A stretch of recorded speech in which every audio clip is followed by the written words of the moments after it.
all of you. Good afternoon. I am Vineet Kumar Singh, STMC of GGPS School. A very warm welcome to all of you and PGT, PGT and respective principals. Today's topic is value of education. Today is third training of this month. आज का topic जैसे कि आज के शिक्षा का महत्व क्या है, सभी की लाइफ में शिक्षा का महत्व अपनी जगह पे। शिक्षा हमको right to take decision, right to take improve yourself, अपने आप में शिक्षा को सुधार लाना। I would like to call respected principal to continue this programme. Good morning, everyone present over here. Good morning, GGPS. It's a warm good morning to our all the colleagues of this alma mater.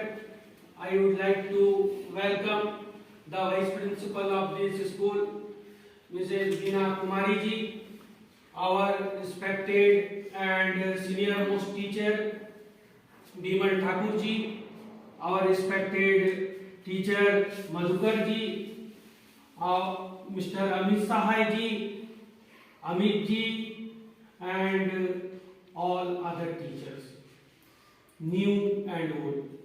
All are welcome in this third session of this in-house training. आज in-house training का तृतीय दिवस है और आज का topic है value education. तो आज इस महत्वपूर्ण दिन में इन हाउस ट्रेनिंग के दरमियान हम लोग एक दूसरे से अपने ज्ञान का आदान प्रदान करेंगे और एक दूसरे से बहुत कुछ सीखने का प्रयास करेंगे। पहले तो हमें यह समझना है कि विद्यालय में काम करने वाले लोग क्या कार्य करते हैं और किसके साथ काम करते हैं, क्या टीचर का अर्थ क्या है। तो सबसे पहले अगर मैं थोड़ी अपनी वैदिक संस्कृति की ओर ध्यान दूं या उसकी ओर इतिहास को दोहराता हूं या अपनी पौराणिक पुस्तकों की ओर नजर डालता हूं, तो मुझे लगता है कि ये जो गुरु शिष्य की परंपरा है ये आदि काल से सनातन समय से चली आ रही है। तो आप लोगों से मैं आगे बढ़ने से पहले एक दो शब्द पूछना चाहूंगा। मैं तो आज पूछना चाहूंगा मैडम से, हमारे विद्यालय की वाइस प्रिंसिपल मैडम से, कि शिक्षक किसे कहते हैं। हम सभी जानते हैं कि टीचर आते हैं विद्यालय में पढ़ाते हैं, क्या टीचर का पढ़ाना और प्रतिदिन विद्यालय आना, नियम बनाना, होमवर्क देना ही है। आपके विचार और सुझावों का मैं स्वागत करूंगा और कुछ सीखने का प्रयास करूंगा जो मुझे आगे इस प्रोग्राम में बेहतर करने की प्रेरणा भी प्राप्त हो। सबसे पहले तो मैं आपको धन्यवाद देता हूँ कि मैं देती हूँ कि आपने मुझे मौका दिया। जैसे कि सर अभी आप बता चुके हैं कि ये गुरु और शिष्य का जो संबंध है ये प्राचीन काल से चली आ रही है और हमारे देश की जो संस्कृति है वह बहुत ही प्राचीन है और यहाँ की संस्कृति हमारे देश में ही नहीं बल्कि विदेश के लोग भी अपना रहे हैं। तो गुरु और शिष्य का जो संबंध है पुराने काल में शिक्षक टीचर, अभी पहले इनको आचार्य के नाम से संबोधित किया जाता था और आचार्य का मतलब होता है कि आचरण से जो शिक्षा दे, शिक्षा के साथ साथ वे बच्चों में संस्कार लाए। गुरु का मतलब यही होता है और कोई भी टॉपिक पढ़ाने से पहले उसको अगर हम प्रैक्टिकल पे उतार के उसको लाते हैं, व्यवहार में लाते हैं, तो शिक्षा और सरल हो जाता है। बहुत बहुत धन्यवाद वाइस प्रिंसिपल मैडम, आपने वास्तविक तरीके से एक शिक्षक की भूमिका को परिभाषित करने का अपने शब्दों में जो प्रयास किया है वह बहुत ही अतुलनीय है और इसके लिए मैं तहे दिल से आपको आभार देता हूं और मैं सभी शिक्षकगणों को इसकी कहूंगा कि हमारी मैडम का स्वागत ताली जोरदार।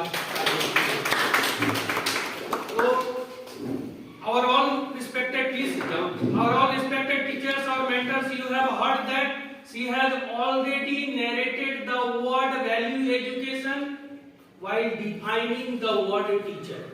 So we are forgetting, presently we are in a modern era and we are forgetting what the teachers and students are. What are the relation? का नाम बहुत अच्छी तरह से जानते होंगे। निज भाषा उन्नति यह है, सब उन्नति के मूल, बिन निज भाषा ज्ञान के मिटत न मन के सूल।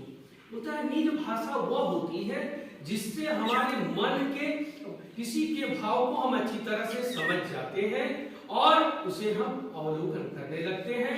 अवलोकन के पश्चात हम अपने उसे जीवन में उतारने लगते हैं। तो ये जो निज भाषा उन्नति है, सब उन्नति के मूल, बिन निज भाषा ज्ञान के मिटत न मन के सूल। तो मैं आप लोगों में से ही जानना चाहूंगा, क्या आप बता पाएंगे कि ये किस कवि की रचना है? हमारे सभी शिक्षक शिक्षिकाओं ने अपने बिहार से ज्ञान प्राप्त किया है और बहुत सारे सरकारी विद्यालय या कन्वेंट से प्राप्त किया होगा, कहीं से प्राप्त किया होगा, लेकिन आप शायद उनका नाम जानते होंगे। कोई बताएं, मैं आपको 5-10 सेकंड का समय देता हूं।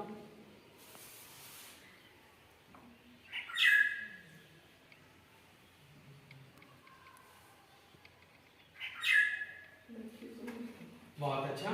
तो मैडम ने कहा मैथिली शरण गुप्त, तो मैं कहना चाहूंगा मैथिली शरण गुप्त जो थे, इन्होंने अपने कविता के माध्यम से निज भाषा के आधार पर अपनी भाषा, निज यानी अपनी भाषा को महत्व दिया है। आप याद रखें, आप सभी शिक्षकगण हैं, आपको याद होगा कि कोई भी देश में किसी ने जब आक्रमण किया है, वहां की संस्कृति को सबसे पहले नष्ट किया है।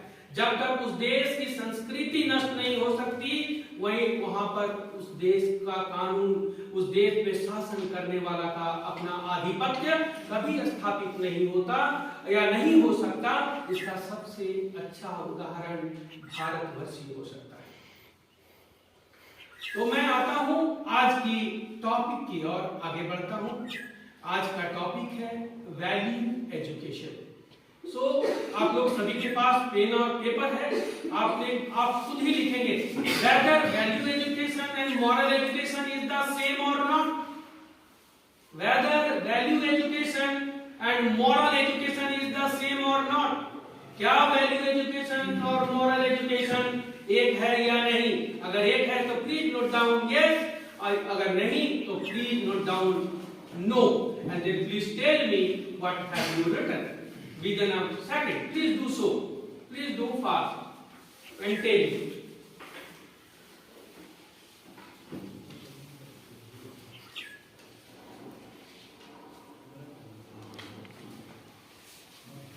Only yes or no you have to write, whether it is, if you think it is similar or same, then yes, and if it is not, then please tell no, write no।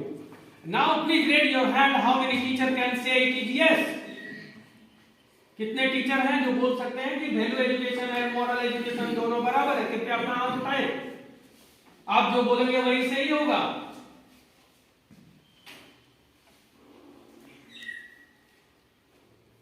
तो मैं कहना चाहूंगा, आप लोग जो कह रहे हैं अपने तरीके से जो कहा यस, उसमें आपके विचार, अपने व्यक्तिगत विचार हो सकते हैं, वह सही नहीं है, ये नो होता है। क्योंकि moral education and value education are the two different things. अब कैसे? तो मैं बहुत ही आसान तरीके से आपको समझाना चाहूंगा। मॉरल का मतलब होता है कंडक्ट, आपका कैरेक्टर, आपका आचरण, जो इंडिविजुअल वैल्यू करता है वैल्यू एजुकेशन से। तब वैल्यू एजुकेशन क्या है भाई? तो वैल्यू एजुकेशन वह है जो आपको बताता है what you have to do, what you have not to do, whether it is correct or incorrect, whether it is right or wrong। This sort of sense emerges in your mind by the teachers in their respective classroom। That topic is a value education। So I hope so you understood the word value education। I would like to explain it in another sense also, but before that Please write the what's the name? What is the generic name of the word value? We use the word value everywhere, either at school, at home, with our family, parents, in the market, hospital, wherever we should go, we use the word value. So what does the word value means to you? And please write down in your copy, a paper, and please tell me also, because your answer will be very essential to know, because it will help me to proceed further. क्योंकि आपके जो answer हैं वह बहुत मुझे मदद करेंगे और मुझे सीखने में भी मदद करेंगे. So what does the word value means to you? What is the generic meaning of the word value?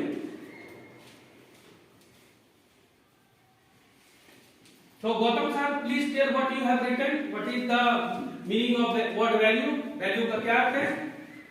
आपके Value means importance. Very good, बहुत अच्छा, आपका स्वागत है. Please sit down. आपने क्या लिखा? वैल्यू का अर्थ क्या है?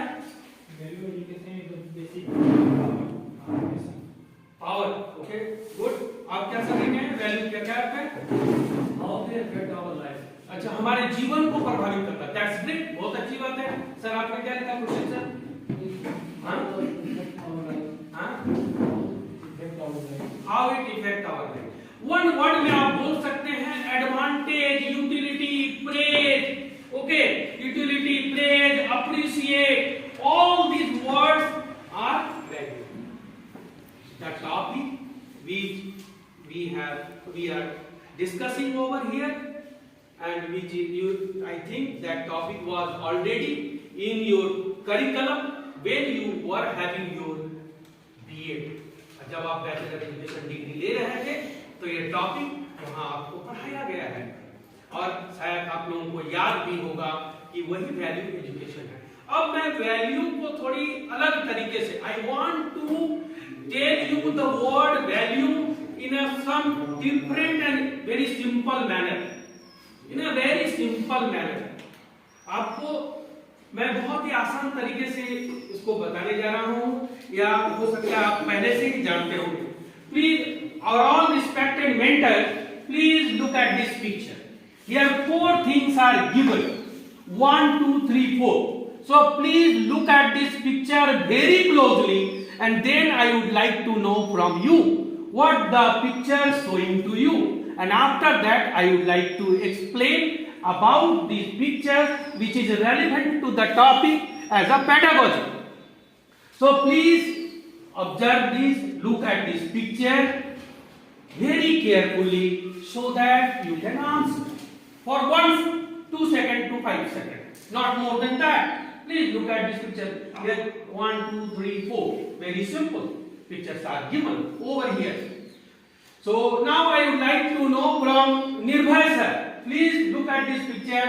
क्या आप इस तस्वीर को देखकर इस प्रथम लिखे गए सिंबल को बता सकते हैं कि यह क्या चीज का सूचक है? आप कृपया इधर देखें. जय Mahadev magnetic wherever I have been standing, look at this picture and please tell what sort of a symbol it is. ये देखिए,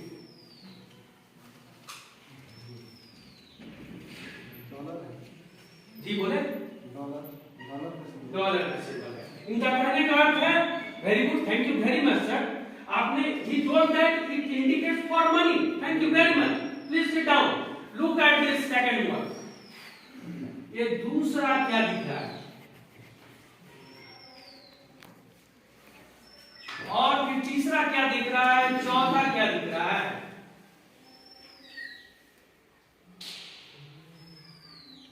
एनीवन? कोई भी बोले. Second, I believe it shows effort after getting value from the first picture that has appeared on the second. And third one? And not recognize its own value, result on third one. अच्छा अच्छा. Right. And that was finally given the broken agreement. What is the fourth one indicate? This one.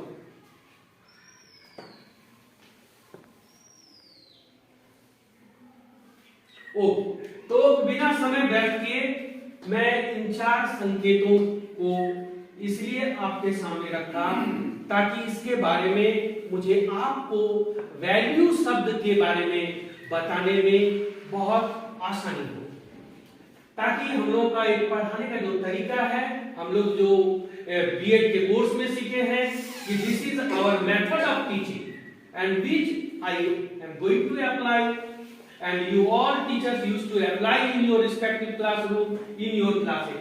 तो सबसे पहले मैं बात करता हूं, dollar का संकेत देता है कि कौन सा व्यक्ति है। क्या आप सोच सकते हैं कि पैसा ही सबसे जीवन को खुशहाल रखने का तरीका है? अगर हाँ तो यस, अगर नहीं तो प्लीज से राइट नो और बोले यस। हाँ कितने व्यक्ति बोल सकते हैं यस, पैसा ही बहुत आवश्यक चीज है जीवन में प्रसन्न रहने के लिए, जीवन में खुश रहने के लिए। यस और नो? नो। कितने आदमी नो बोल रहे हैं? Please raise your hand. अच्छा धन्यवाद। मैं कहूंगा कि अगर पैसा जीवन में सब कुछ नहीं है, लेकिन अगर कुछ ना हो तो पैसा होना बेहतर है। यहाँ हमारे कॉमर्स के अध्यापकगण भी उपस्थित हैं। आपने इकोनॉमिक्स के क्लास 11 के 3rd चैप्टर में पढ़ा है, मनी में money begets money. What does it mean? That is given. क्या आपको याद है आपका 12वीं में आपने जब पढ़ा था, मोहम्मद यूसुफ ने ये कहा था, he was one of the economist. उन्होंने कहा मनी बिगेट्स मनी, पैसा से ही पैसा कमाया जाता है। It is a means to our livelihood. तो हमारे शिक्षकगण, हमारे आदरणीय मेंटर्स, मैं कहूंगा कि पैसा हमारी सब कुछ नहीं है, ये वह जरूरत है, वह हमारे जीवन का जरिया और साधन है। अब आप बोलेंगे क्यों? तो उसकी पूर्ति मैं इस प्रकार करता हूं कि second picture, here is a very rich person, he is standing over here. आप अपने आस पड़ोस में, आप अपने जीवन में आप किसी 10 धनी व्यक्तियों का चयन कर ले तो बहुत धनी है, और जाकर पूछें क्या वह रियल में प्रसन्न है, खुश है, आप पाएंगे कि एक गरीब व्यक्ति से भी ज्यादा वह गरीब है। एक गरीब व्यक्ति से भी ज्यादा उसकी समस्याएं हैं। यानी जो बहुत धनी व्यक्ति है वह भी कभी प्रसन्न नहीं है। अब मैं किस तरह की बात कर रहा हूं, आप लोग आप सोचेंगे कि ये तो बोरिंग बात हमारे प्रिंसिपल बता रहे हैं, या आपने कभी सुना नहीं है इस तरह की बात। दोनों में से एक हो सकती है, आपके माइंड में तुरंत ये बात आएगी। तो मैं तीसरी सिंबल की ओर इंडिकेट करना चाहूंगा कि कोई व्यक्ति बहुत गरीब है, अचानक उसे लॉटरी लगती है, करोड़पति बन जाता है। क्या वह धनी और खुशहाल पर्सन है? वो गरीब था, उसके पास रहने के लिए घर नहीं थी, झोपड़ी था, और वह झोपड़ी से महल में आ गया। क्या वह खुशहाल व्यक्ति है? क्या वो मनी का वैल्यू वहां है? आप देखेंगे कुछ समय के बाद पैसा बातें एक। अब इसी प्रसंग में मैं आपको एक बात बोलने जा रहा हूं।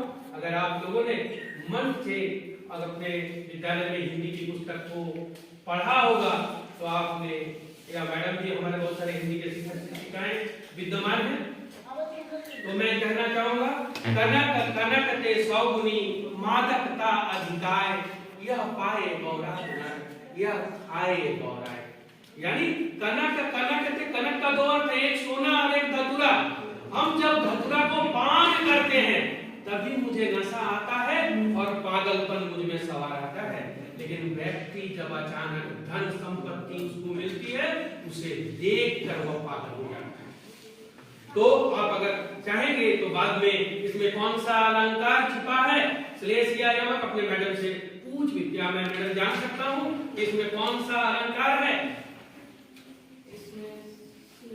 जी श्लेष है। क्यों श्लेष है? तो श्लेष का अर्थ होता है चिपका हुआ, और यह चिपका हुआ क्या है? धन्यवाद मैडम। कनक कनक से सौगुनी, यानी कनक शब्द जो है सौगुनी, यानी धतूरा में जो नशा होता है 1 गुना, उससे 100 गुना नशा आपका धन में होता है। तो जिस व्यक्ति को धन का नशा चढ़ जाता है उसका जीवन निरर्थक हो जाता है।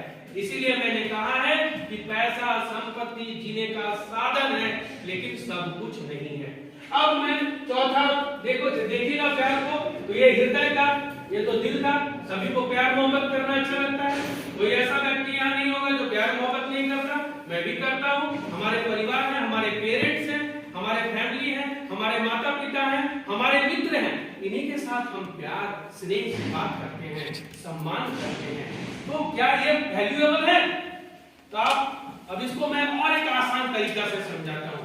अब मैं ऐसा आपको उदाहरण दूंगा कि सपोज कि मैं शुगर का पेशेंट हूँ और मुझे 444 जो है आज मेरे फास्टिंग के बाद मैंने देखा कि 440 है, भाई 455 है, और मैं चाहूं मुझे रसगुल्ला खाने का, ध्यान से मेरी बात को सुनिए, तो मैं चीज को आपके सामने एकदम ट्रांसपेरेंट बना दूंगा। तो रसगुल्ला, और मैं ज्यादा रसगुल्ला नहीं खाना चाहता। क्यों? क्योंकि मैं जानता हूं ये वर्ड जो मैं जानता हूं, मैं समझता हूं, मैं सोचता हूं, जो सोचने की क्षमता बोल रहा है कि मैं ज्यादा रसगुल्ला खाऊंगा तो मेरा शुगर बढ़ जाएगा और मैं बीमार पड़ जाऊंगा। तो यहाँ रसगुल्ला और नहीं खाना कौन सा है? कौन सा वर्ड जो है वैल्यू है और कौन सा वर्ड जो है प्रोडक्ट है? तो आप बोलेंगे रसगुल्ला जो है भाई यही तो प्रोडक्ट है, यही तो उत्पादन किया हुआ पदार्थ है, और वैल्यू का है ना खाना। ना खाना का मतलब कैसा खाना का? यानी स्वस्थ खाना और स्वस्थ रहना, ये मेरा वैल्यू है। तो आप समझ गए कि वैल्यू क्या है, यानी आपको कौन सा कार्य ना करने से वर्ड रोकता है। मैं देखता हूं मुझे चाउमीन पिज्जा खाने का बहुत शौक है, लेकिन मैं जानता हूं कि चाउमीन पिज्जा मैं अत्यधिक खाऊंगा, प्रतिदिन की हैबिट में लाऊंगा तो मैं मोटा हो जाऊंगा, और मोटा हो जाऊंगा और बदसूरत दिखूंगा। तो यहाँ चाउमीन जो है प्रोडक्ट है, ना खाना जो है वह वैल्यू है। वह वैल्यू है जो आपको ना खाने से रोकता है, यानी स्वस्थ रहने के लिए प्रेरित करता है कि आप कैसे स्वस्थ रहेंगे। अगर जो व्यक्ति वैल्यू को नहीं समझता, उसके महत्व को नहीं समझता, तो वो क्या होगा, छोटी छोटी चीजें आगे चलकर बढ़कर वह एक व्यापक रूप धारण कर लेगी, ठीक है। और जिसका अफसोस भी करने पर उसका पास क्या होता है, अफसोस करने के अलावा उसके हाथ में कुछ नहीं रहेगा। कैसे नहीं रहेगा? तो आछे दिन पाछे गए, हरी से किया ना हेत, अब पछताए होत का, चिड़िया चुन गई खेत। यानी जब अच्छा समय था तो मैंने ईश्वर की भक्ति भजन नहीं किया, अब बुढ़ापा आया तो मैं ईश्वर की भक्ति भजन करना चाहता हूँ। ये प्रसंग ऐसा है, इसका अर्थ अलग है कि जब व्यक्ति समय के अनुसार किसी कार्य को पूरा नहीं कर पाता तो वह बेकार पड़ जाता है। खेती करने के समय, खेती करने का जो समय, उस समय हम खेती ना करें और 4 बोरा खाद लाकर अपने घर में रख दे, 2 महीने के बाद डाले जब फसल काटने का है, तो क्या हमें फसल प्राप्त होगा? नहीं होगा। उसी तरह मैं वैल्यू को बता रहा हूं कि वैल्यू अगर आप बच्चों में कूट कर क्लास 1 से 10 तक नहीं डालेंगे तो उसके बाद वह एक अच्छा स्टूडेंट नहीं बन सकता है, कभी भी नहीं बन सकता। इसलिए आपको समझना है कि वैल्यू, पढ़ाई अलग चीज है, पर मैं बोलता हूं कि one student is highly intelligent and he used to get very good marks, but if he hasn't any value, if he doesn't know how to behave to others, do you think your tiresome work shall be fruitful for that very person, for that student? Yes or no? No, not at all. कभी नहीं सफल हो सकता है। अगर हम किसी बच्चे को पढ़ा दें और वो बहुत बुद्धिमान है और वो एक क्या बोलता है, वह एंटी सोशल एलिमेंट निकल जाए, तो उससे हमारा मन दुखी होगा।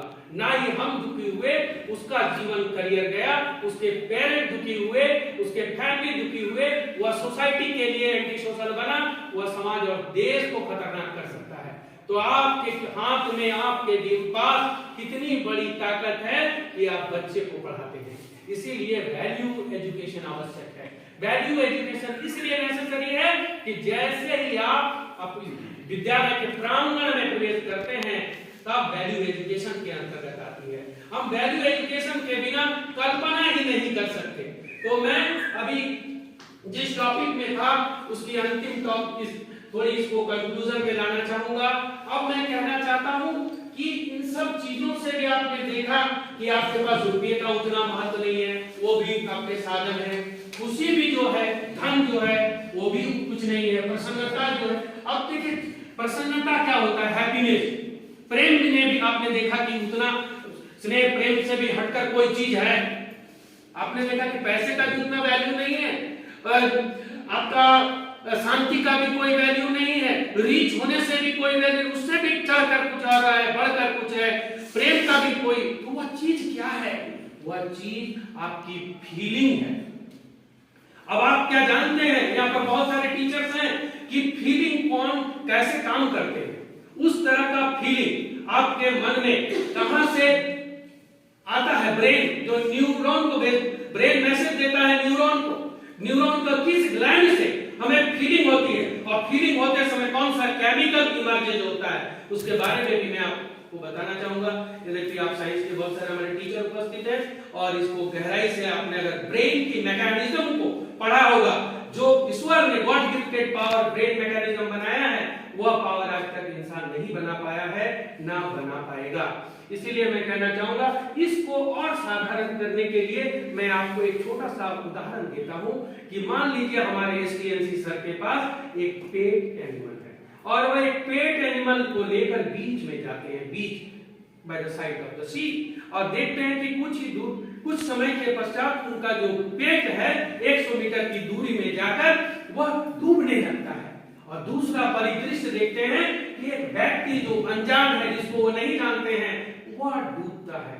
तो मैं आप लोगों से पूछना चाहूंगा कि आप उस पेट से, जिसको आप अपने घर में पालते हैं, पहरा देता है, उसको पहले बचाना चाहेंगे कि उस व्यक्ति को बचाना चाहेंगे जिसे आप पहचानते नहीं, जानते नहीं, लेकिन इतना जानते हैं वह इंसान है, वह आपको बुला रहा है, मदद की गुहार लगा रहा है।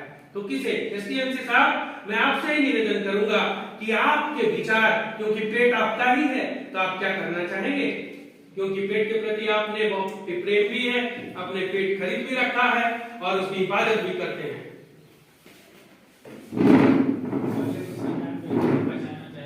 बहुत अच्छा, इसके लिए मैं आपको बहुत धन्यवाद देता हूँ, बहुत आभार सर।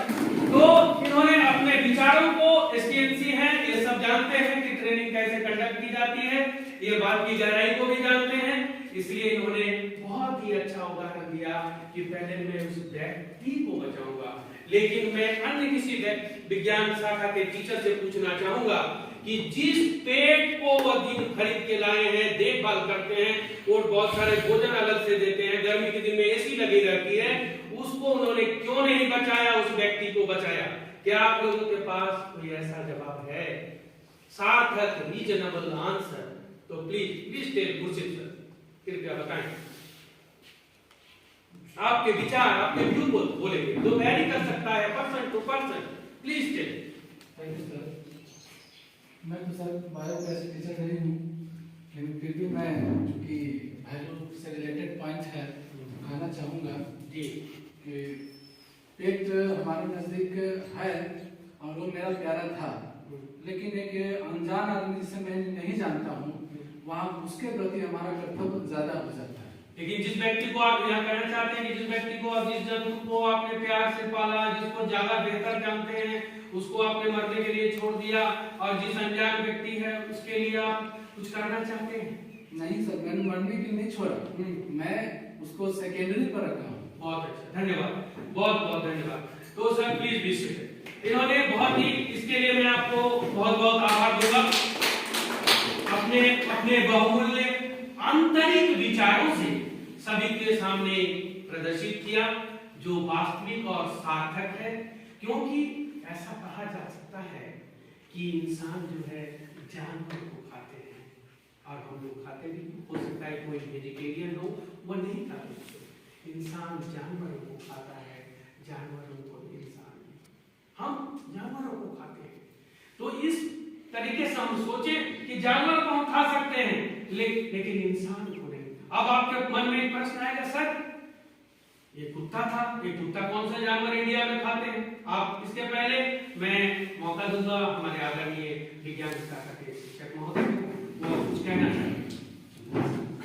इस संदर्भ में मैं अपना विचार रखना चाहता हूँ सर, कि हमारा जीवन सिर्फ हमारे इर्द गिर्द ही नहीं होता है और हम उतने संकीर्ण तरीके से सोच नहीं सकते हैं, क्योंकि यहाँ पर वैल्यू के दृष्टिकोण से उस कुत्ते के अपेक्षा उस मनुष्य का, जहाँ पर एक जगह हमारा प्रेम छुपा हुआ है और दूसरी तरफ हमारा एक नैतिक कर्तव्य छुपा हुआ है जो देश और समाज के प्रति है, और उस वैल्यू के दृष्टिकोण से मुझे उस जगह अपने प्रेम का परित्याग करके उस व्यक्ति को बचाने में बहुत बहुत धन्यवाद, बहुत बहुत धन्यवाद। तो सर का बहुत स्वागत है। आप अपने अमूल्य विचारों से, आपने जो अपने अमूल्य विचार हमारे सामने प्रदर्शित किए, ये वास्तविक में काबिले तारीफ है और ये हमारे टॉपिक से रिलेटेड है। इसे ही वैल्यू कहते हैं, यानी समय के साथ सही निर्णय को लेना और उसका सही परिणाम मिलना, वही वैल्यू कहलाता है। क्योंकि आपके द्वारा रखे गए पेट जो आपकी इच्छाओं को पूर्ति करता था, आपका मन बहलाता था, वह आपके लिए शौक था, लेकिन उस व्यक्ति को अपने प्राण की रक्षा की जो आप मदद की गुहार करा रहा था, जो डूब जाता, जिसे तैरने नहीं आता, तो आपने निस्वार्थ का कार्य किया। तो ये जो वर्ड मैंने कहा निस्वार्थ शब्द, यही वैल्यू एजुकेशन है। और निस्वार्थ जो है ये वैल्यू एजुकेशन के ओपोनेंट है। इसीलिए मैंने एक छोटा सा एग्जांपल दिया। तो आई होप आप वैल्यू शब्द से परिचित हो गए कि वैल्यू क्या है। अब देखिए यहाँ वैल्यू और फीलिंग दोनों चल रहा था, क्योंकि फीलिंग्स बोल रही थी आपकी कि नहीं वो मेरा पेट है, उससे पहले बचाओ, लेकिन वैल्यू आपको बोल रहा था कि नहीं उस व्यक्ति को बचाओ जिसने जो गुहार लगा रहा है, जो डूब सकता है, जिसकी प्राणों की रक्षा करनी है। क्योंकि संसार में व्यक्ति बहुत अच्छे कर्मों के पश्चात ही मनुष्य योनि प्राप्त करता है, और यह सीमित समय होता है जब वह अपना पूरा संसार में अपना कार्य निवृत्त करके संसार से छोड़ना पड़ता है। इंसान को आसानी से मनुष्य योनि प्राप्त नहीं होता है। आप अगर ग्रंथों की और करेंगे तो इस बात से भारी भारी परिचित हो जाएंगे कि हम सभी कितने भाग्यशाली हैं कि हम मनुष्य योनि में हमने जन्म लिया। तो आपकी वहां फीलिंग थी, और फीलिंग और वैल्यू के बीच द्वंद्व हो रहा था। तो फीलिंग और वैल्यू के बीच जब द्वंद्व होता है तब आपको फीलिंग से ऊपर हटना पड़ता है। आप फीलिंग से ऊपर हटे और अपने कुत्ते को बचाने के बजाय पहले आपने उस व्यक्ति को बचाया, फिर कुत्ते को बचाने का प्रयास किया, और उन्होंने सेकेंडरी प्राथमिकता दी, और इस तरह आप अपने कार्य में सफल हुए। तो यहाँ फीलिंग अभी भी मेरा शब्द अधूरा है। फीलिंग और वैल्यू, तो इन सब से कोई चीज ऊपर है, वह है आपका नैतिक सम्मान, आपकी वैल्यू। वैल्यू ऐसी जीवन चीज है अगर आपके जीवन में वैल्यू नहीं है तो कुछ नहीं। अगर आपके लाइफ में वैल्यू नहीं तो कुछ नहीं। तो यही वैल्यू है। तो मुझे लगता है कि आप वैल्यू शब्द से और भलीभांति परिचित हो गए। आज संसार के जो भी व्यक्ति पूजनीय हैं, अगर मैं बात करूं रविन्द्रनाथ टैगोर, महात्मा गांधी एंड अदर, तो आप पाएंगे कि वे सब महान क्यों बने? उन्होंने अपने फीलिंग को रिप्रेस किया, अपने फीलिंग को दबाया, और उन्होंने वैल्यू को प्राथमिकता दी। इसका एक और कोटेशन हम आपको बोल सकते हैं कि if the cause is correct, if you are fighting for the injustice, then there is no need to do violence. It is said by Mahatma Gandhi.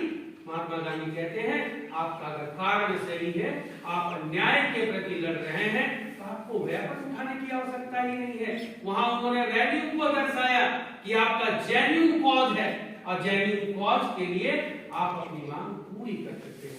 Genuine cause के लिए मांग मंगवाना इतना आसान नहीं है। वह व्यक्ति जो बहुत क्रूअल है, उसके कंसाइंस पर इंपैक्ट डालना, उसके विवेक बुद्धि पर छाप डालना बहुत आसान काम नहीं है। उन्होंने उस वैल्यू एजुकेशन को महात्मा गांधी ने अपनाया ताकि देश को स्वाधीनता दिला सके। तो मुझे उम्मीद है कि आप वैल्यू के जेनरिक टर्म वैल्यू किसे कहते हैं इससे परिचित हो गए, और क्या वैल्यू होता है, गुरु शिष्य क्या होते हैं, ये अभी देख पाएंगे कि अगर हम गुरु शिष्य की बात करें, वैल्यू एजुकेशन की बात करें, तो हम देखते हैं कि सनातन काल से वैल्यू एजुकेशन की परंपरा रही है। आपने वर्णाश्रम पढ़ा है कि किस प्रकार वर्णाश्रम में आप अगर ग्रंथ को पढ़ते हैं, होली बुक को पढ़ते हैं, आप you just motivate your student to go through the religious book at their home, though we do not allow to do so in our public school except the Christian missionary, but you can tell them to go through their holy book. Once they will go through their holy book, they will understand each and everything slowly and gradually. They will learn what to do, what not to do, what is correct, what is incorrect, what is wrong, what is right. That is why value education is over here. That's the topic is relevant. Now I am proceeding to value education. ये value education है क्या? तो value education is something inculcating in the students. So value education is something inculcating in the students' mind and dispels their darkness in the form of knowledge and light, in the form of knowledge by the guru, mentors or teachers.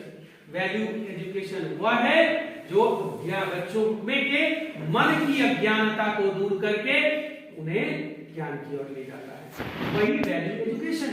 हम इसे इसी तरह से भी समझ सकते हैं कि value education is the product which we apply in our teaching in learning process. It doesn't mean that for this communication only 2 persons are required or more than 2, but we have to keep in mind value education is necessary and not.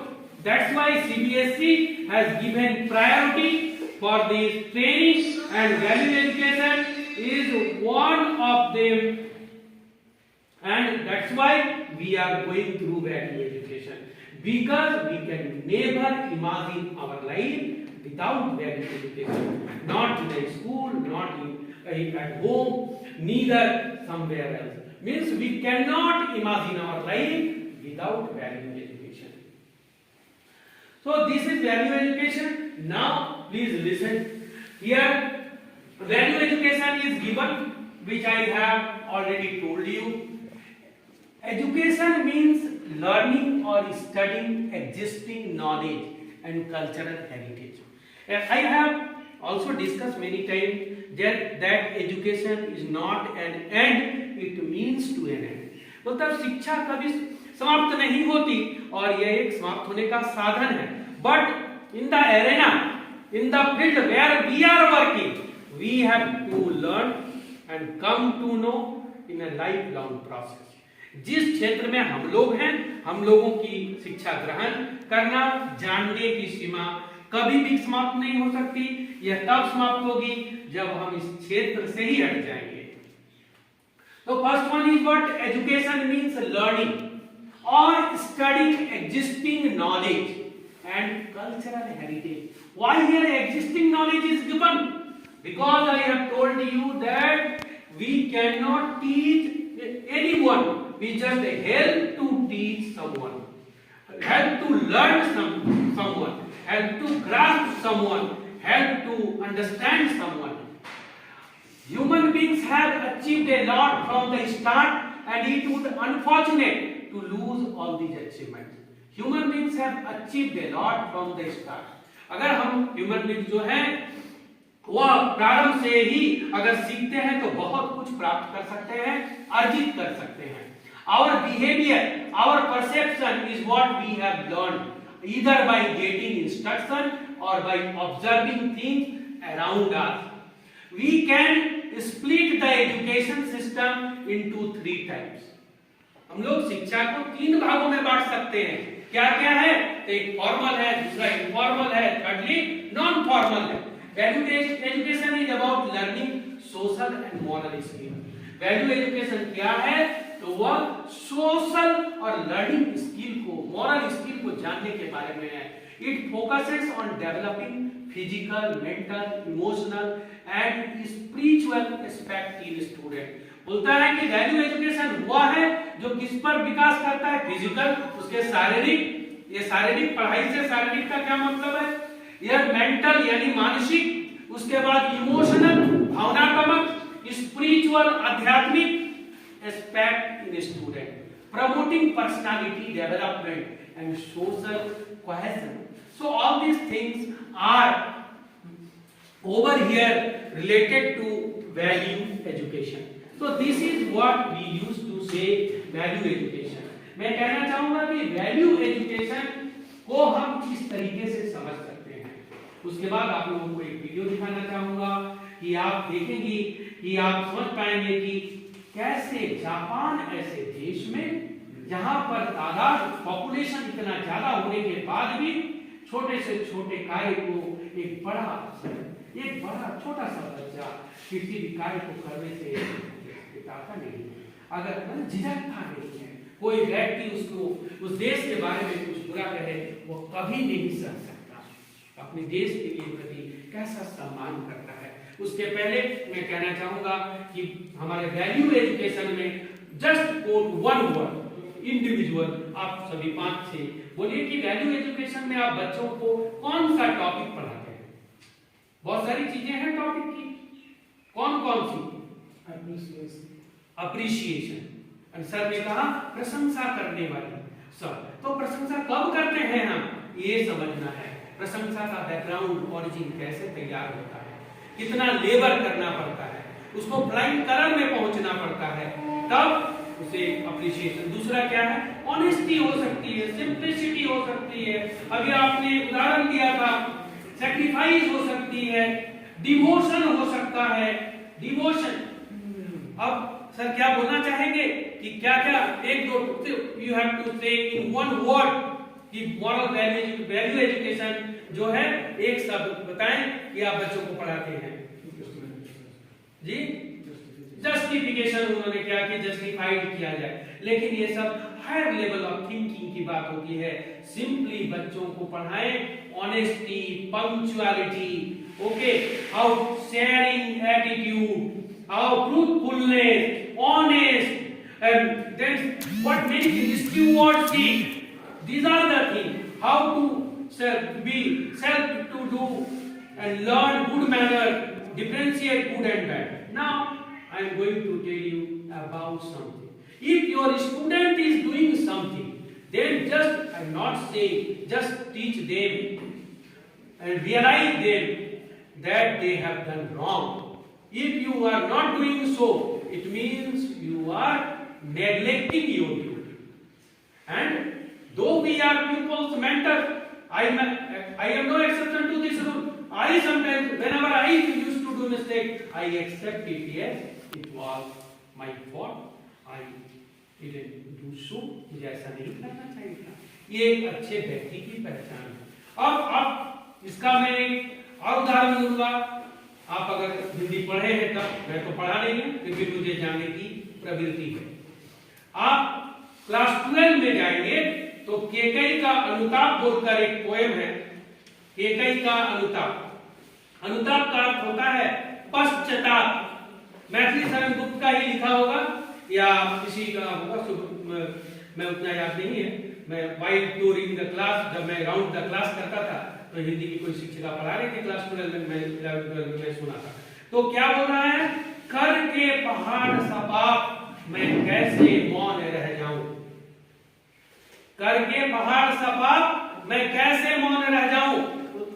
ये प्रश्न तब का है, आप अगर रामायण का वाचन करते हैं, अध्ययन करते हैं, जब राम, सीता, लक्ष्मण पंचवटी में थे और भरत ने वापस लाने के लिए जा रहे थे, तो उस समय जो सभा गोष्ठी बनाई गई थी, सभी कोई विलाप कर रहा था, रो रहा था कि किसी तरह भगवान राम वापस अयोध्या चले आए।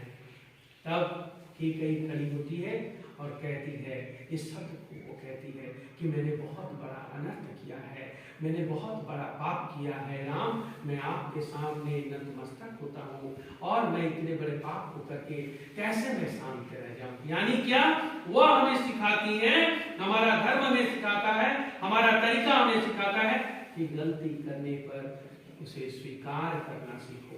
और मैं इस शब्द का जिक्र यहाँ इसलिए कर रहा हूं ताकि बच्चों में ये भावना आप भरने का प्रयास करें जो वैल्यू एजुकेशन के अंतर्गत आता है। तो इसीलिए मैं कहता हूं कि बच्चों को घर के बाहर धर्म की पुस्तकें पढ़ने की प्रेरणा दें। अब जी सर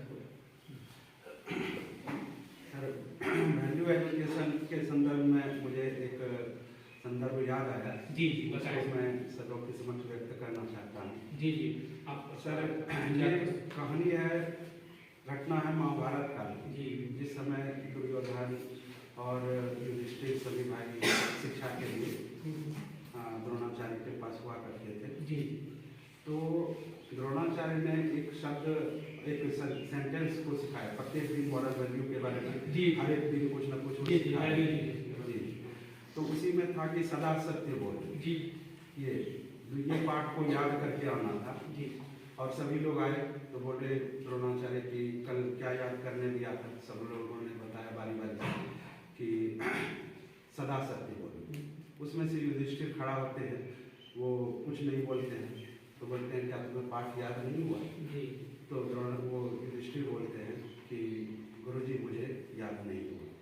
फिर दूसरे दिन इसी तरह से रिपीट होता है और फिर युधिष्ठिर बोलते हैं मुझे पाठ याद नहीं हुआ। तीसरे दिन फिर ऐसा होता है, फिर उन्होंने कहा याद नहीं हुआ। उस दिन द्रोणाचार्य आपा खो देते हैं और उन्हें डांटते फटकारते हैं। तो युधिष्ठिर ने कहा कि आचार्य, मुझे ये शब्द के रूप में याद हो गया था, परंतु मैं इसे व्यवहार में नहीं ला पा रहा था, इसीलिए मैं बार बार आपसे कह रहा था कि मुझे पाठ याद नहीं हुआ। यानी कि सदा सत्य बोलो, ये मैं प्रत्येक दिन अभ्यास करता था, लेकिन कहीं ना कहीं किसी न किसी पल में मुझसे झूठ बोला जाता था। बहुत अच्छा बात है, बहुत अच्छा आपने विचार प्रस्तुत किया और ये वैल्यू एजुकेशन के संदर्भ में बहुत सार्थक है। धन्यवाद। तो मैं कहना चाहूंगा कि सर ने जो बात कहा कि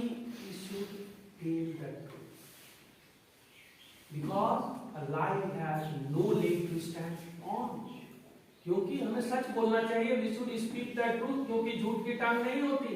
और अगर हम सच बोलना बच्चों को सिखा दें तो आप देखेंगे कि क्लास में अगर कोई बच्चा गलती करता है तो वो बच्चा समय के साथ साथ धीरे धीरे सच बोलना भी सीख जाएगा। इसमें बहुत दूसरी बात उन्होंने जो कहा उसका इंटरनल अप्रोच वो है, इंटरनल थीम ये है कि बहुत सारे बच्चे ऐसे होते हैं, वो उनके मन में द्वंद्व चलता है, वो दे नो द आंसर लेकिन उनमें नहीं बोल पाते हैं कि वो सोचते हैं कि उनका अगर आंसर गलत हो गया तो दूसरे क्या कहेंगे।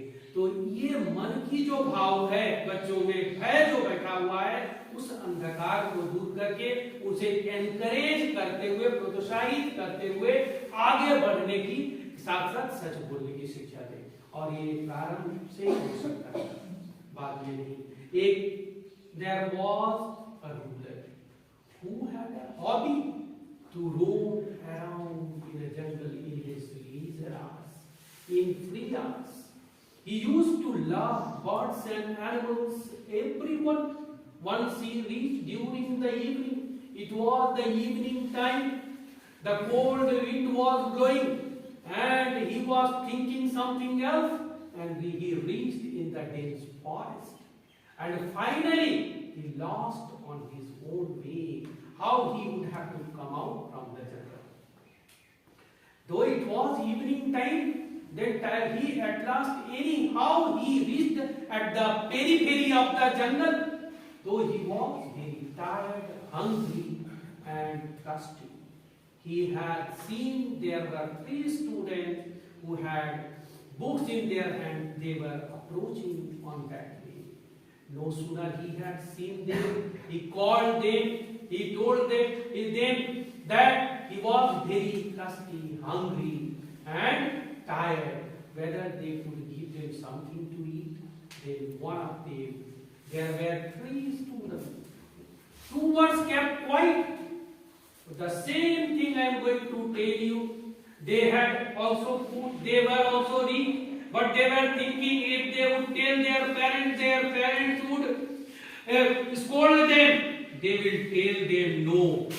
But there was first one, he was poor, he has no money. His father used to work very hard to give 2 times meal. He said, "Sir, my house is very close to over here. I would like to give you food." He had gone to his house.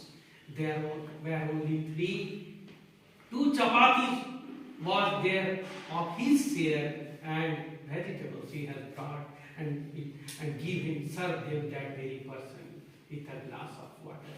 You know, he had not taken a single morsel himself. And after having lunch, or you can say dinner, he was very pleased because he was not such a simple man. He was a rich man. He was a ruler of a province. He said that I am very happy. I want to give you something. So think about, before saying something, I would like to tell you, please think in your mind what sort of a student he was. किस तरह का वह छात्र था जो संध्या के उपरांत वो भी थका हुआ आया, गरीब परिवार से बिलोंग करता है, उसके अगर 3 रोटी दे दी तो अब उसे दूसरे कल ही भोजन मिलेगा, लेकिन भोजन देने के उपरांत उसके चेहरे में जो प्रसन्नता थी, जो ओजस्व था, उसे देखकर राजा बहुत प्रसन्न हुआ। लेकिन राजा ने पूछा कि मैं आप लोगों को कुछ देना चाहता हूँ, आप क्या देना चाहते हैं? पहले ने कहा कि सर मुझे, मैं गरीब, मेरे पापा का एक गाड़ी है, मैं चाहता हूँ कि मुझे एक बंगला मिल जाए और एक गाड़ी मिल जाए, और मैं कुछ नहीं चाहता। दूसरा कहा कि मैं उतना गरीब तो नहीं, लेकिन मैं चाहता हूँ मुझे इतना धन मिल जाए कि मुझे काम करना ना पड़े। तीसरा बोलता है, तो बोलता है बेटा आप क्या चाहते हो? बोलता है मैं कुछ चाहता नहीं, मैं आपसे निवेदन करना चाहता हूँ, अगर हो सके तो मेरी आप समुचित पढ़ाई की केवल व्यवस्था कर दे, जो भी रोटी मिलेगी हम उसी से गुजारा कर लेंगे, और हम एक अच्छा व्यक्ति बनना चाहते हैं। इस बात को सुनते ही राजा मनमुग्ध हो गया और उसकी पढ़ाई की व्यवस्था, पूरी व्यवस्था कर दी। और वो जो व्यक्ति को बंगला और गाड़ी दिया, और एक को क्या दिया, धन दिया। एक वो आराम से जिसको धन मिला वह व्यसन में पैसे खर्च करता रहा, और जो गाड़ी और बंगला मिली कि होता है काल की गति इसे रोकती नहीं। काल चक्र जब चला, बाढ़ आई, नेचुरल कैलामिटी आई, उसकी गाड़ी सहित घर डूब गया और उसका धन भी व्यर्थ हो गया। और वह बच्चा जिसने सिर्फ शिक्षा लेने की बात की थी, पढ़ लिख कर एक अच्छा व्यक्ति बनता है, प्रसिद्ध बनता है, और उस राज्य का उसे राजा जो है उसे मंत्री बना देते हैं। और 2 व्यक्ति जो होते हैं वो भी उस मंत्री के पास जाते हैं और बोलते हैं कि राजा से मैंने कुछ मांगने में हम लोगों ने बड़ी गलती की थी, जिसका पश्चाताप हम कर रहे हैं। इसलिए पश्चाताप करना यानी गलती को स्वीकार करना, रियलाइज करवाना बहुत आवश्यक है। इसके लिए आपको किसी को दंड देने की आवश्यकता नहीं, रियलाइज करवाना है। हमें फिजिकल पनिशमेंट, कॉर्पोरल पनिशमेंट नहीं है, लेकिन उन्हें मेंटल पर कुछ तरह का कार्य दीजिए ताकि वह एहसास हो कि उसने गलती किया था, उसके यह फल मिला है। हमें यह गलती नहीं करनी चाहिए और उसको बताने का, यही बताने का कार्य है ग्रेजुएट एजुकेशन का। मेरे ख्याल से आप इस बात को और बेहतर तरीके से, गहराई से समझ गए होंगे। अब मैं आता हूँ एक रेलिवेंट इसी टॉपिक से संबंधित बात को आपके सामने रखता हूँ, लेकिन इसके पहले आप लोगों को एक वीडियो दिखाना चाहता हूँ जो जापान देश से संबंधित है, और आप इसे देखकर समझ जाएंगे। मैं एक प्रश्न आपसे सिर्फ पूछूंगा कि why there isn't any janitor over there in Japan according to this video. तो किसी शिक्षक सर प्लीज आप आ जाएं और इस वीडियो को कृपया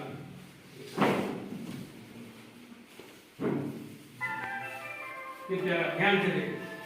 This card starts for kids who want to cross the street and has a way of saying thank you. Watch what they do next. This is what you call respect. This might be a rare sight for most of you, especially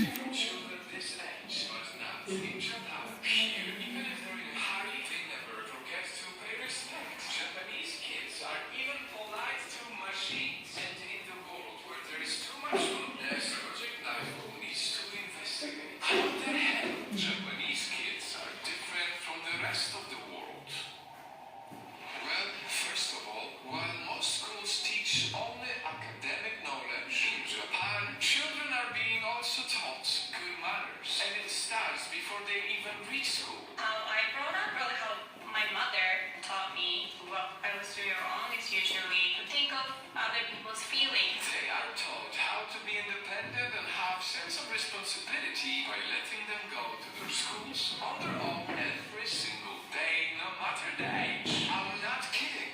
In Japan, parents don't escort their kids to school, and once they reach the school, they are taught how not to be spoiled by serving their own food, doing their dishes, cleaning their mess. What's crazy about it is that it's so effective that in many Japanese schools there are no janitors. No janitors because the children are the janitors. And once that young kid is back home, politeness doesn't stop. Just look at this adorable little girl who offers her mother help by buying stuff from the store alone. And on the way to the store, she even knows exactly how to recycle trash. What's a beautiful side of good manners, a result of a system and tradition that in Japan people practice for more than 60 years now. It's a culturally indoctrinated understanding that children are supposed to be independent by the time they start grade school, really. So that's age 6. It is no secret that our childhood has an impact on our adulthood, and that is exactly why adults in Japan are also ultra polite. Just look at these people patiently waiting for passengers to get off the train before they can enter. No cutting in line, even on escalators. As someone who used to live in London, I really see this as an impressive thing. And remember how I showed you kids being janitors? Well, in one World Cup, the Japanese audience literally cleaned after the game. What you're looking at now is an amazing example of good manners taught from an age. Impressive good manners in a huge country. After all, Japan's population is 126 million people, and yet it's considered one of the most disciplined, organized, and cleanest countries. They also have one of the lowest crime rates in the world. And all of this is a proof that no one is born rude or aggressive. Most often, bad behavior is being taught at the level of home, at the level of school, and even at the level of the whole country. And so, as we look at these children being so nice, as we look at these adults living in unity, acting so politely, I hope you can help me share this video to send an important message that if we want our children to grow into selfless, loving, kind, and responsible people that we can be proud of, it all starts with us.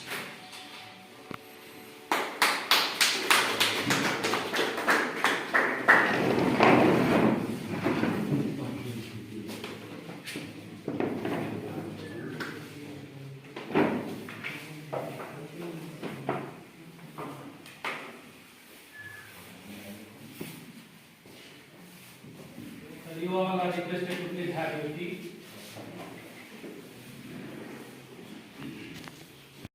We are going to resume the session once again.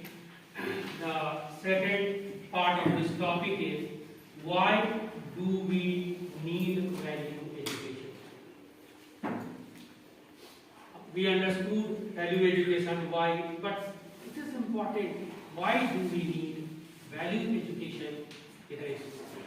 Why CBSE is promoting that each and every school must be a subject that is called value education from class 1 to 10. What is the importance? Why CBSE is not taking such initiative that each and every school, the STNC, must conduct a training on this topic? Because it is the need of the hour. I would like to tell you, in the present scenario, you will see students have routine, they follow the routine, they used to wake up or get up in the morning, used to study. After their nap, they will call, they pack their books and copies, come down to the school, attend the classes, and do the assignment given by the teachers. Do you think this is called education? So, if someone says no, I would like to know why it is. Because the student is going to school, learning something, please tell Mr. Sahai sir, why is it no? Why is it not called education rather than literacy? Thank you for giving this call. See, education in itself is very vast word. Education doesn't mean, of course, no, just putting these things as sir said in routine, waking up in the morning, right, and going to school with a bag and all. Education, it could be the individuals, there could be different opinion in this world. As we are talking about the value education as well as model of education. Sir already defined the difference between these two. But to me actually, education is something that not only gives you knowledge on different perspective, but also it connects you, right, with that learning aspects. See, I would like to make it clear over here between learning and understanding something. Understanding by looking at something, it is different, but learning something is different.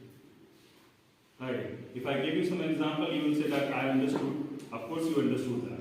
But learning comes then only if you follow it till your lifetime. Here's what learning. I'll give you one example. Right. We all wear this jacket. Right. We know the various directions of chain and how do we put that in this lock and just zip it up. Right. But if a children, a very small child, once you will make him understand, might be next time he will do mistake. Definitely he will do mistake, he or she will do mistake. Because that he understood that the lock should be go over here, so they try to put it inside over here, not somewhere else. It means they understood. Learning hasn't come how to put inside and how to just zip it up. Learning is something that we accept it and follow it till our life. Is what learning. The difference between the learning and our understanding part. While we're talking about value of our educations, so on the part of educations, when we learn, right, coming to the class with the books and all, as sir said, getting those learning part, we are focusing on it. Except instead of focusing on understanding and reading part, that is not education. Education is something that creates value to you, that you apply in your society to make your social or society, very influenced with your activities. If they influence with your activities, it means that you are well educated in your society. Thank you very much. Thank you very much. So, our respected mentors, you can see that while defining the word education, one of the senior and respected mentors, Mr. Sahai sir, has defined the word value education over there. He has emphasized the word learning. Means, I would like to tell you, if you understand the mechanism of brain, अगर आप दिमाग की mechanism को समझते हैं, so what happens if a student learn something and learn during the exam, during the assignment, he used to forget it at a certain period of time. The reason, the reason is that it saves in his temporary memory in the brain. Am I right, sir? Biology, sir? Yes. Please take. Because whenever we do not understand something, we can't remember it for a whole life. Giving you example. Suppose when we were in our nursery classes, how many times we had learned to write letter Q, letter alphabet A, unknown time, and that was taught mostly by our parents, grandparents, not the teachers. So the value education and the first teaching and learning starts from the family. Whenever we are at the age of 1 to 7. Now, very good. So, my question was, as we are packing the bag and coming down to school and stick to the routine, in real sense, it is not called an education. The second question definitely comes to your mind. So, then what is it called? It is called literacy, less than education. A person can be literate but not educated because he he is getting knowledge in the class by the teachers transmitting their subject knowledge to the student.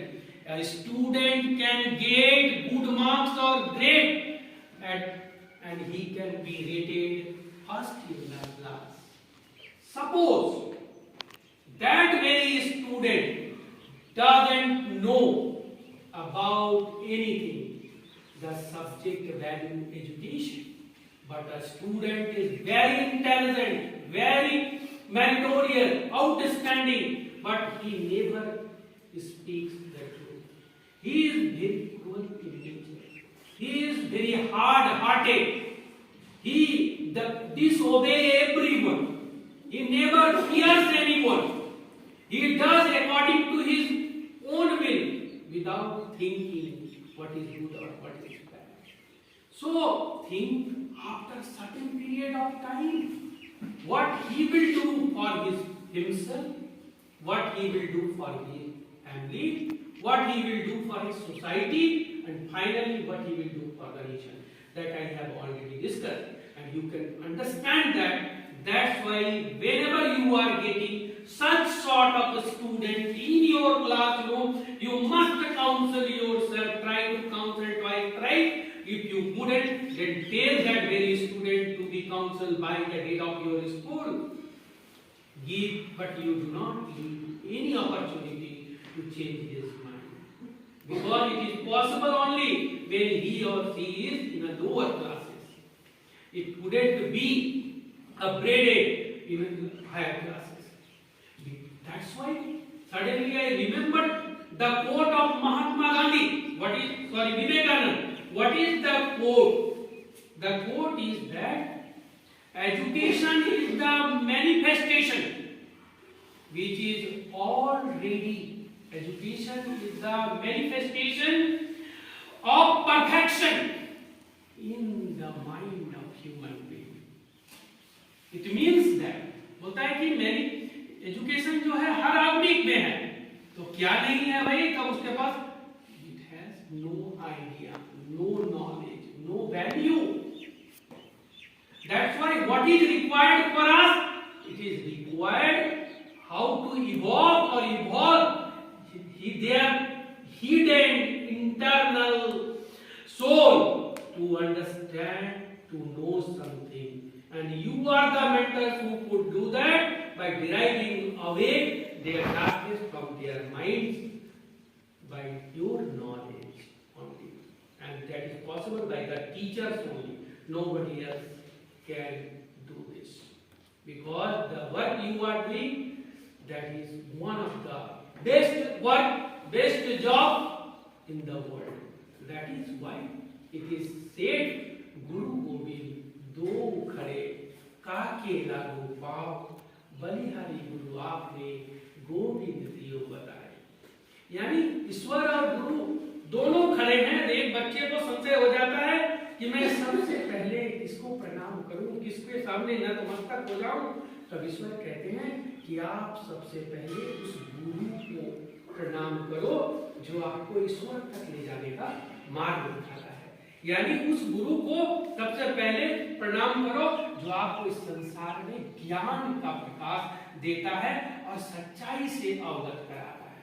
नहीं तो एक व्यक्ति को, एक बच्चे को, जन्मजात बच्चे को अगर जंगल में छोड़ दे तो वह जंगल में जानवरों के साथ जानवरों की प्रकृति को अपना लेगा और उसी की तरह अपनी कार्यशैली को भी अपना लेगा और वैसा कार्य करता रहेगा. So knowledge is something that has no limit. If I say knowledge has a limit, but education is unlimited. It has no time, no age, and no place. What does it mean? I said no time, no place, no age. It means knowledge can be shared or impart or transmit from one to other at everywhere, at any age. And that's why we all have been assembled over here for this session. That's why the teachers are engaged in different schools and working as teachers. And they are learning through their whole life. It means degree and grade is nothing in itself. How I can prove this statement? I would like to state you and want to give you a simple live example for this. In this pretext, take an example of an elephant. When an elephant walks on the road, seeing it, dogs start to bark. So it's try to understand the logic, but it has no effect on the elephant. Why? Do you know why? Because elephant knows its power. What he can do. He understood his inner feeling. And you know, we all are human beings. Everyone can teach you. I don't know what is the exact meaning. धोखा in Hindi. आपको दुनिया में संसार में सब कोई धोखा दे सकता है, लेकिन आपकी अंतर आत्मा से निकली हुई जो सोल जो है, वो आपके साथ कभी बुरा नहीं कर सकता. वो आपको अच्छे कार्य करने के लिए ही प्रेरित करता है. ये आप पर डिपेंड करता है कि आप कैसा सोचते हैं, क्या करते हैं. So you have to listen to your inner soul, which never can do injustice to you. That's why you must listen to the inner soul, what it wants to convey to you before doing any work, either in the school, at home, market, if with the family, wherever you are. Now there is such a time has arrived that we are living in suspicion. We are not believing anybody else, neither to our closer relatives. Am I right or wrong? Some sort of suspicion is arising in our mind. You can understand yourself by relevant examples if you ponder over it. So such a time has come. So I would like to tell you, please open an arena in your classroom where the student get opportunity to share their own experience, their own feelings about what they used to think, what they used to do in your value education classes from class 1 to 10. And it is the need of the hour to understand it. Otherwise, what will happen if someone will not? There are many schools I have seen in my life, because I have started my career as a teacher, not as a school teacher, as a soft skill trainer at Wipro, and find out that the place where value education is not given. Suppose I am giving a certain example of a alma mater, where the teachers, school management used to give priority on marks and grades. Definitely the students are awarded with the excellent marks and grades, and they give less value or no value of value education. So what happens ultimately? That they create that school is producing, producing harmful student, harmful citizen for the society or anti-social society. That's why you can give and understand a simple example where there are schools where they do not give value education. Students are doing cheating in their exams. Students are bullying. They do not afraid of the teacher. They used to not only beat the teachers also. There are many cases you can go through in the newspaper. So most of the teachers are also afraid. They do not beat the student. They never used to speak against the student. They think that what will happen to them if the student find alone in somewhere else, he will be beaten by them. So because the reason is that it is not the fault of the teacher, it is not the fault of the student, it was the fault of the curriculum which was previously introduced in school. But nowadays we are fortunate that CBSE is also thinking each and every time about the holistic approachment for the well-being of the students. That's why value education is such a subject which is very necessary for each and every student wherever you are. So I would like to tell that please, apart from it, not only give these things, you used to do these things as a pedagogy. Whatever the subject the teacher used to teach, either English, Hindi, Maths, SST, I have given many examples in Hindi also. So in the same way, you can use your biology, math, physics, there are many areas, but what you have to do? Now you have to think. You will not get such a thing in the book. You will get such a thing when will you explore, when you will give time to think about your subject matter. If you think that I had learned, I used to teach since 5 years, 10 years, I don't think that I have yet to learn or know or understanding. It means you are lacking somewhere. So we have to change our habit. Then you can do, and the best result out will come. A school is known by what? A school is not known by marks and grades. A school is known what sort of students is produced in that very school. What are the behavioral attitude of such a school? Suppose a student is going to market at Razon and he is very rude to the shopkeeper, and suddenly by mistake you are passing through that place and that shopkeeper is saying that किस school में पढ़ते हो जी, आपको बात करना नहीं आता बड़ों से, then think about it. How will you think yourself from your inner heart?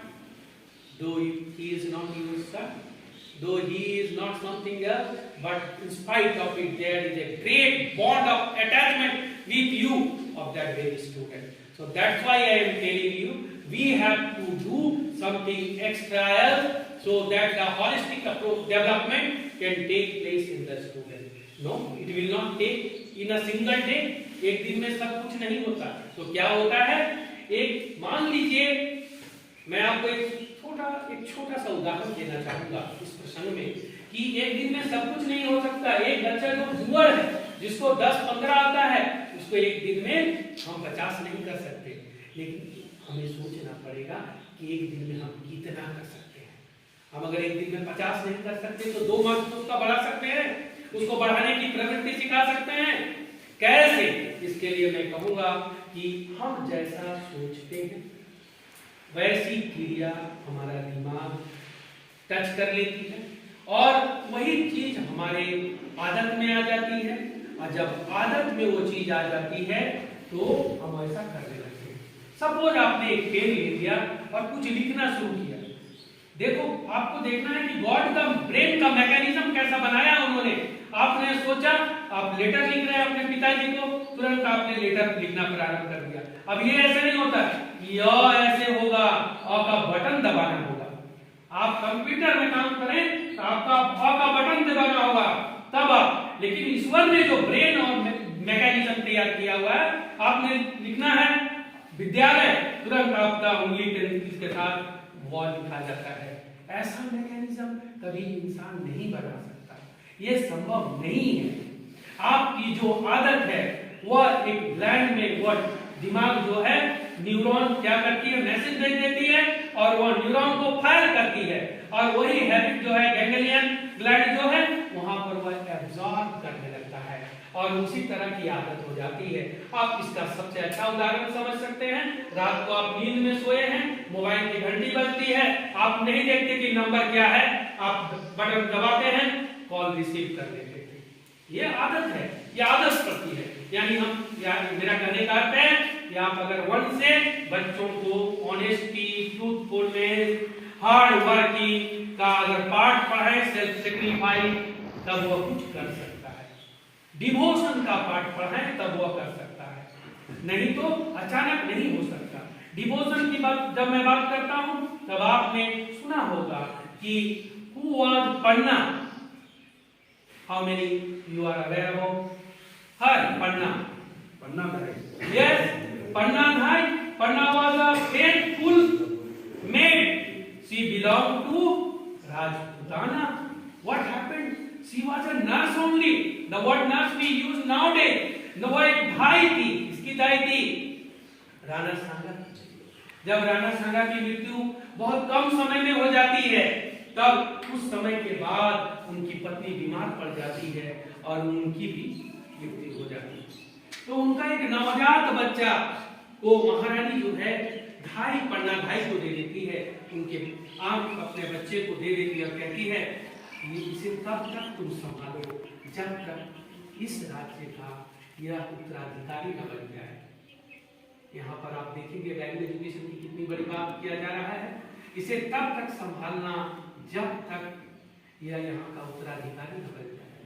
उन्होंने इस बात को स्वीकार किया और कुछ उनकी मृत्यु के पश्चात बनवीर बोलकर एक व्यक्ति होता है जो उनका रिश्तेदार होता है और वह तब तक राजा बना रहता है जब तक वह छोटा सा बालक उत्तराधिकारी के लिए तैयार न हो जाए।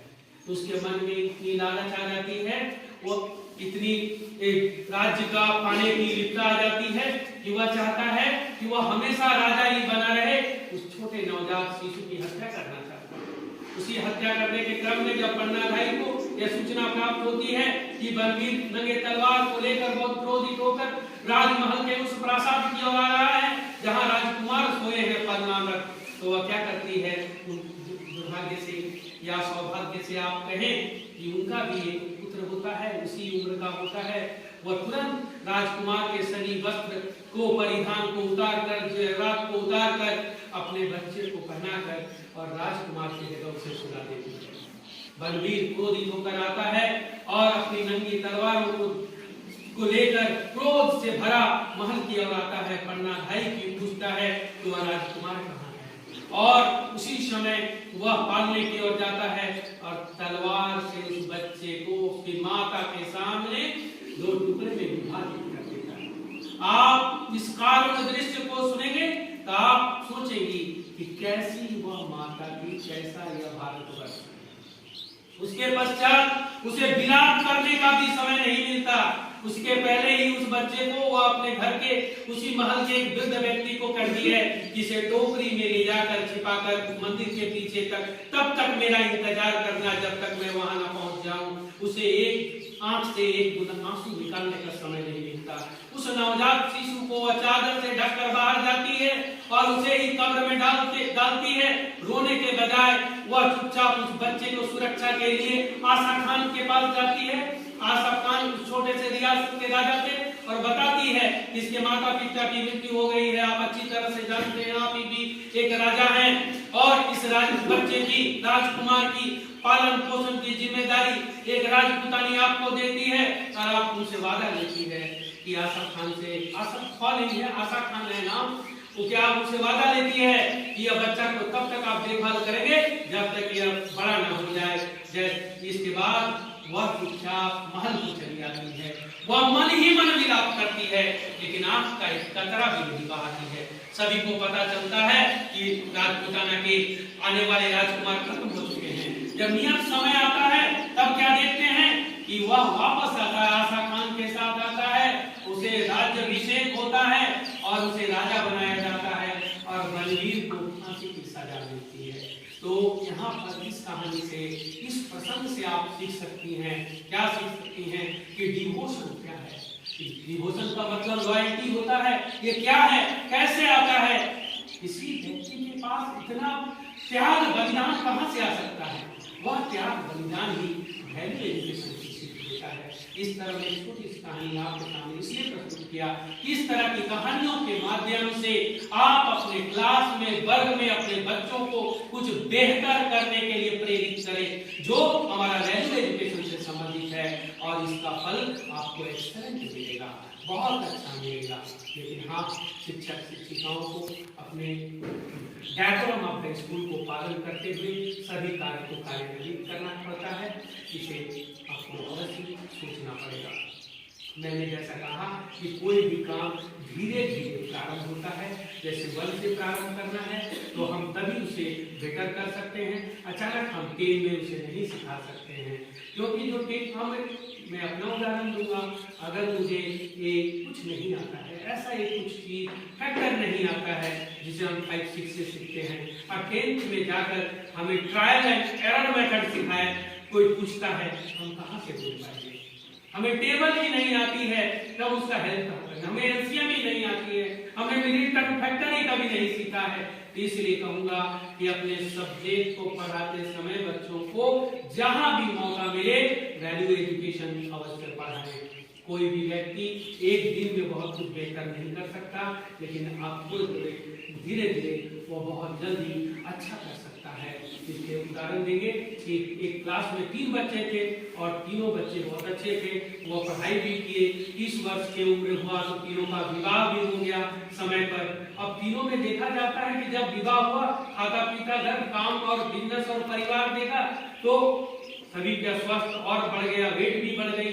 तो पहले ने अपने जीवन में कुछ बदलाव करना चाहा, उसने 125 कैलोरी प्रतिदिन का कम कर दिया। 125 कैलोरी कुछ नहीं होती है, बहुत छोटा सा चीज, इसलिए बोल रहा हूँ कि छोटा से भी सिखाना है। यानी 125 कैलोरी कम कर दिया और थोड़ा धार्मिकता की ओर वो अग्रसर हो गया, थोड़ा कम भोजन और अच्छा ज्ञान। जब वो धार्मिकता की ओर अपने आप को लगाया तो उससे उसका मन शांत हो गया। मन शांत होने से मन खुश हो गया और प्रसन्नता आने लगी। वह सभी कार्य प्रसन्नता से करने लगा, घर परिवार सभी खुश हैं। वह कार्य में भी जाता है, कार्यशैली में उसके और बॉस भी उसकी प्रशंसा करते हैं, उसमें कोई व्यसन नहीं आता है। जबकि दूसरा दोस्त 30 साल के बाद वह एक ऐसा व्यक्ति में बना जो अच्छा केक बनाने वाला बन गया। वो बहुत अच्छा केक बनाता है, सर्व भी करता है, फैमिली वाले भी खुश होते हैं, रिश्तेदार भी सब खुश होते हैं, उनका बॉस भी कभी कभी खिलाता है, अपने कलीग को भी खिलाता है, वो भी खुश होते हैं। मार्जिपियन आप जानती होगी, केक बनाते हैं तो मार्जिपियन क्या है, ऊपर में लेयर दिया जाता है मार्जिपियन का, तो वो लेयर के साथ बनाता था। इससे क्या हुआ, उसका प्रतिदिन का जो वेट था वो बढ़ता जा रहा था। वह सिर्फ खाता पीता और इसी तरह काम करता और इसी तरह वह प्रतिदिन अपना 125 कैलोरी बढ़ाता जाता था। ना वह दूसरा कुछ कार्य करता था, वह भी कार्य करता था, लेकिन उसमें आलस आ गया। आलस आने के बाद क्या होता है, सुबह में लेट से उठता है, ऑफिस लेट जाता है, प्रसन्नता नहीं होती, उसमें बहुत सारे व्यसन आ गए, उसके बॉस उससे क्रोधित होने लगे, उसके काम में लापरवाही आने लगी, उसे धमकी मिलने लगी, वह कि आप अच्छा काम नहीं करते हो तो आपको वार्न किया जाता है, आप निकाल दिए जाओगे। वह मन दुखी हो गया, परिवार के साथ आता है, अपने घर परिवार के लोगों के साथ वो अच्छी तरह से बात नहीं करता, फैमिली से बात नहीं करता, इस तरह उसमें अनहैप्पीनेस आ गया। तीसरा व्यक्ति ऐसा था, वह जो कुछ करता भी नहीं था, वो अपनी साधारण जीवन अपनाया था और उसी तरह वह चल रहा था। तो जो व्यक्ति 125 किलो कैलोरी कम 125 किलो कैलोरी के जो कम किया था, वह धीरे धीरे जब और उसका प्रभाव आगे समय आया तब क्या हो गया, वह स्लिम एंड ट्रिम हो गया बहुत कुछ ही 18 महीनों के बाद। और जो था दूसरा क्या हुआ, दूसरा उसका 25 पाउंड वजन और बढ़ गया, यानी डबल 50 पाउंड हो गया। तब देखिए पहले व्यक्ति और दूसरे व्यक्ति में फर्क। और तीसरा, वो इस सबसे कोई मतलब नहीं था, वो जैसे जीवन जीता था, वो तो कहता था जो काम करना है वह करेंगे, हमें से दुनियादारी से कोई मतलब नहीं है, वह साधारण जीवन जीता था। तो जो व्यक्ति पहले से थोड़ी कार्यशैली को आगे बढ़ाता जाता है, वह आगे समय में अच्छा फल देता है। अगर हम अभी सोच लें कि 10-15 मिनट प्रतिदिन हम योगा कर लें, तो इसका प्रभाव अभी हमें तत्काल नहीं मिलेगा, लेकिन जब आप 50-60 साल के हो जाएंगे तो कंपेयर करेंगे कि योगा करने वाला व्यक्ति है, स्वस्थ है, हष्ट-पुष्ट है दूसरे की अपेक्षा में। तो इस तरह मैं कहना चाहता हूँ कि इसी प्रकार अपने आपको जो रूटीन के अनुसार विद्यालय में वैल्यू एजुकेशन की क्लास बच्चों को दिया गया है, प्रयास करें कि हर समय उसे वैल्यू एजुकेशन की बातें करें, क्योंकि बिना वैल्यू एजुकेशन का हम जीवन की कल्पना ही नहीं कर सकते। इसलिए वैल्यू एजुकेशन बहुत ही आवश्यक है। अब कुछ ही चंद मिनटों के बाद हम इस सेशन की समाप्ति कर रहे हैं। इसके पहले मैं इसकी समरी पर जाता हूँ और एक दो बहुत विद्वानों के द्वारा कही गई बातों को कि वैल्यू एजुकेशन क्या है उस पर हम नजर डालेंगे। इसके साथ ही साथ इस सेशन की समाप्ति की घोषणा कुछ ही चंद मिनटों में मैं करने जा रहा हूँ। यहाँ आप देख सकते हैं wide summary. I have already discussed why value education is necessary, so you can use it as a pedagogy in your classroom. You can do different sort of activities, lively, funnily, happy activities in the classroom from 1 to 8, 10. That will give moral value education. That will give value education lesson to each and every student, and they will change. Their habit will change slowly and gradually. So value-based education is the need of the hour that I have already discussed. In the absence of university, requirement for a value-based education. So I have already told there are some schools where value education was not given. So what should be the bad impact topic? Where there is no value education, students can be bullied, and no humanism will come. Their approach will be narrow-minded. Their thinking will be narrow ones. They will abuse one. They will not respect others. That's why value education is necessary. That's why we are over here to train ourselves. So teachers are such a person who can. What is the basic difference between a teacher and a student? The basic difference is that students can never realize their mistake themselves, but the teachers and mentors are those who can rectify and realize and resolve their errors, including the mistake. That's it. That is the basic difference between the students and teachers. So train the teachers and develop a system to keep value-added education programs as a continuous process, because we are learning whole life. So three codes are given. If we want our children to value education, means if we want to inculcate the value education in our children, then we must show our appreciation for knowledge. Second, together we have experienced life separately. We will pursue our dreams forever. Our memories will remain. Yes, actually it's pursue.